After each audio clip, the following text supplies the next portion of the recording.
Assalamualaikum warahmatullahi wabarakatuh. Salam damai sejahtera untuk kita semua. Om Swastiastu, Namo Buddhaya, salam kebajikan. Jangan pernah melupakan sejarah atau jas merah. Sebuah kisah tentang luka masa lalu. Ibrahim Qadir. Saya melihat manusia dibantai seperti binatang. 11 Oktober 1965. Dari jendela sebuah rumah di tepi danau Laut Tawar di Takengon, Aceh Tengah, Qadir memandangi orang-orang yang digiring ke sebuah bukit oleh anggota wajib militer darurat (WMD). Di situ ada anak kita, katanya sedih kepada istrinya. Saat itu Ibrahim Qadir baru berusia 23 tahun. Ia diseret ke penjara dengan tuduhan terlibat Partai Komunis Indonesia (PKI). Sejak hari itu, selama 22 hari, Ibrahim mendekam di dalam ruangan sempit dan pengap. Dari ruangan itulah ia menyaksikan lebih dari 100 orang dibantai silih berganti. Ia menyaksikan orang-orang yang kepalanya dibungkus karung, kemudian dipukul hingga mati. Wanita-wanita tak bersalah dipancung. Para tahanan dititahkan untuk saling membunuh. Seorang ibu ditembak saat menggendong bayinya hingga darah muncrat kemana-mana. Ibrahim muda merekam seluruh peristiwa itu bagai menunggu datangnya malaikat maut. Hari ini orang lain, besok mungkin ia sendiri yang dibunuh. Memang pada akhirnya maut belum menjamah Ibrahim. Pada hari ke-23, Ibrahim dilepaskan dari penjara dengan alasan kekeliruan dalam penangkapan. Ibrahim pun pulang ke desa dan menyambut danau di muka rumahnya dengan membawa senjata. Sejuta trauma yang membekas hingga masa tuanya kelak. Pengalaman kelam pria kelahiran Kemili, Takengon 2 Agustus 1942, itulah yang diangkat sutradara Garin Nugroho dalam film Puisi Tak Terkuburkan. Sehari-harinya Ibrahim adalah seniman didong (kesenian tradisional Aceh).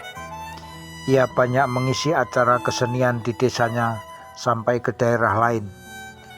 Hutan dan danau di sekitar rumahnya memberi inspirasi bagi Ibrahim untuk menciptakan karya-karya didong. Dengan didong pula ia mengekspresikan perasaan-perasaannya saat berada di dalam penjara itu. Keahlian berdidong pula yang mengantar Ibrahim bertemu dengan Eros Jarot dan Christine Hakim dalam film Cut Nyak Din. Waktu itu Eros sedang berburu orang Aceh untuk bermain dalam film itu. Dalam pencarian itu, Eros menonton Ibrahim berdidong di sebuah hotel. Eros langsung tertarik dan meminta Ibrahim untuk casting. Tanpa proses yang lama, Ibrahim pun dipercaya untuk memerankan penyair dalam film tentang pahlawan wanita Aceh itu. Hampir 10 tahun kemudian, Garin Nugroho juga tertarik merekam kehidupan masa lalu Ibrahim Qadir. Ibrahim Qadir adalah orang yang pernah luka.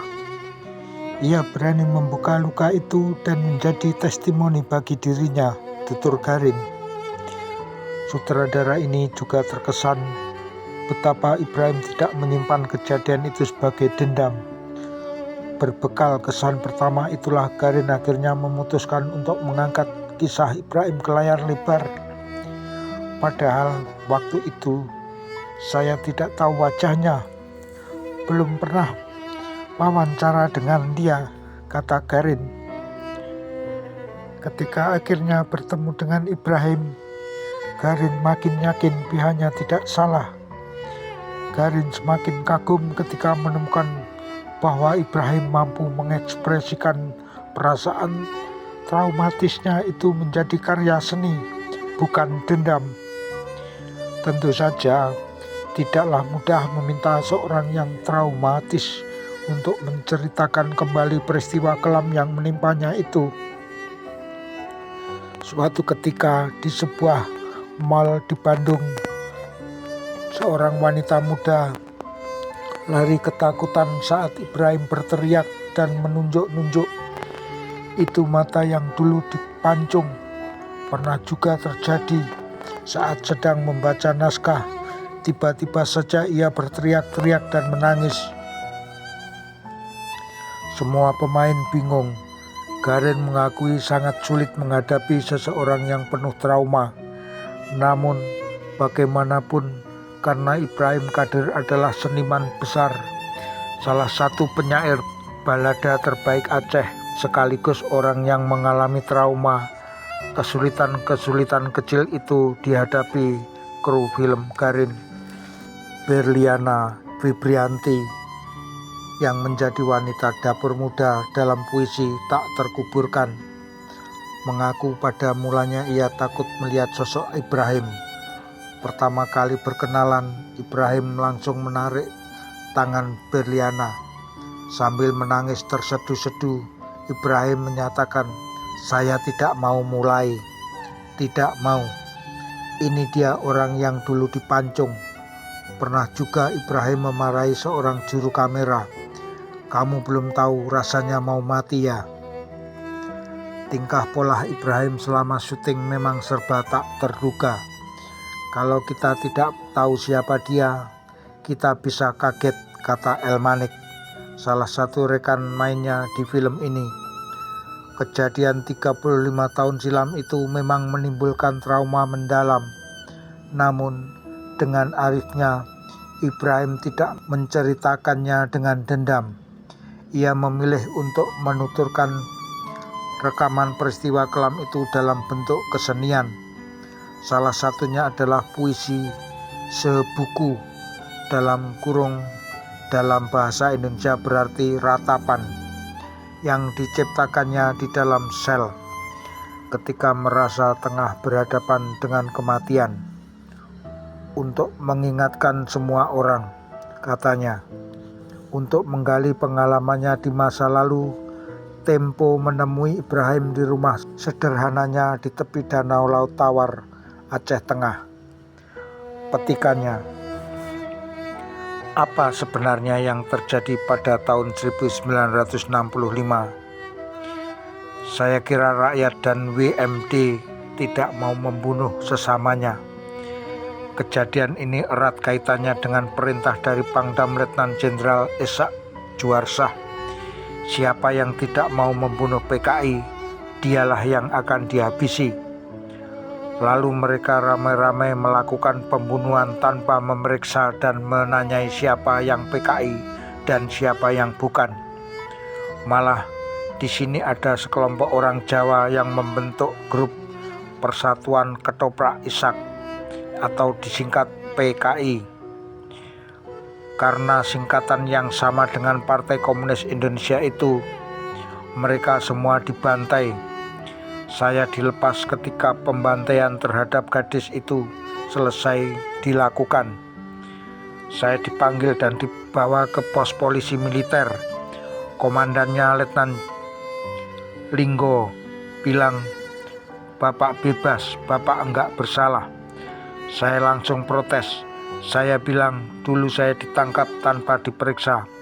Mengapa kini saya bebas? Setelah saya menyaksikan semua itu, mengapa kini saya dibebaskan?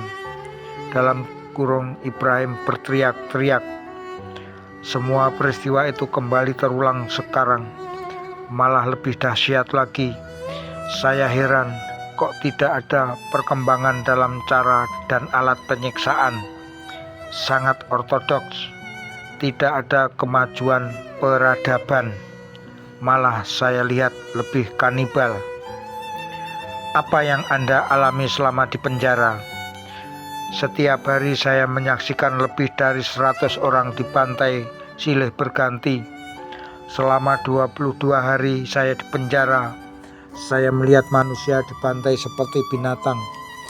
Saya berharap mampu mengetuk hati umat manusia di seluruh dunia untuk berhenti membunuh manusia.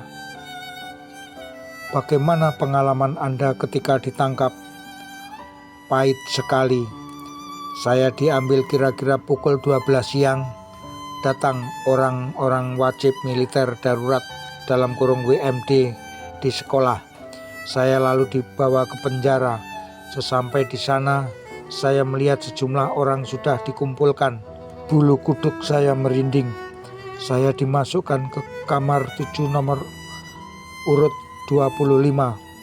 Saya menyaksikan banyak orang yang dibunuh tanpa kesalahan apa-apa, tanpa ditanyai dulu apa kesalahannya. Yang lebih sakit, orang-orang disuruh membunuh sesamanya, dan orang-orang WMD melakukan eksekusi di bukit. Apakah Anda tahu bahwa Anda dituduh PKI? Saya baru tahu ketika di dalam penjara. Sehari setelah saya ditangkap, saya bertanya kepada orang-orang di penjara, mengapa mereka ditangkap? Mereka bilang mereka ditangkap karena dituduh memberontak, dituduh PKI. Di situ saya baru tahu bahwa saya dituduh PKI juga, sehingga ditangkap. Mungkin karena Anda seorang seniman sehingga dianggap anggota Lekra? Bukan. Saya tidak masuk Lekra. Sebagai seniman di Didong, saya senang banyak mengisi acara-acara kesenian, bukan hanya pada kegiatan PKI, tapi juga pada acara PRT. Jadi penangkapan ini memang hanya faktor kekeliruan. Apakah film ini betul-betul menceritakan kisah yang Bapak alami? Ohoi, itu sudah total, sudah mirip seluruhnya. Hanya ada beberapa tambahan pada musik didong. Dalam penjara, waktu itu enggak ada musik didong, karena saya ini pengarang, pembawa, dan pelatih didong. Dimasukkanlah adegan bernyanyi itu. Bagaimana perasaan Anda sekarang? Sukar melupakannya. Hoi, mana bisa aku melupakannya? Terus ingat sampai sekarang. Dalam kurung, mimiknya berubah, suaranya gemetar. Red. Apakah semua tokoh dalam film itu memang ada di penjara saat itu? Ya, total semuanya. Hanya aktornya yang berbeda, tapi mereka menjiwai cerita sehingga semuanya persis sama seperti waktu di penjara. Bagaimana didong bisa menjadi bagian dari keseharian Anda? Saya mulai mengarang didong waktu kelas 4 SD. Waktu itu kan banyak diadakan lomba didong antar kampung. Abang-abang di kampung saya punya grup didong. Untuk bisa bertanding, kita harus tahu banyak syair. Mereka meminta saya menciptakannya. Itu terus berlangsung sejak 1955. Hingga sekarang, saya sudah menciptakan banyak syair didong, baik mengenai legenda maupun acara-acara adat. Ada kisah Putri Bungsu, Malam Diwa, Aman Demot, dan banyak lagi. Ngomong-ngomong, bagaimana kesan Anda tentang Berliana yang memerankan wanita cantik di dapur? Dia bermain total. Sebagai wanita dapur muda, ia sangat cocok. Memang prosesnya lama, mencari perempuan cantik yang mirip dengan yang dalam kisah di penjara. Garin bilang kita akan cari gadis cantik yang rambutnya panjang seperti dalam penjara. Garin mengaku sudah mencarinya di Jakarta sampai Bandung, tapi gagal. Lalu Garin membawa Berliana. Saya bilang cocok. Ternyata dia pun bisa memerankan wanita muda di penjara. Andari Karina Anom, Jakarta. J. Kamal Farza, Takengon. Tempo 5 Maret 2000, halaman 49 dan halaman 50.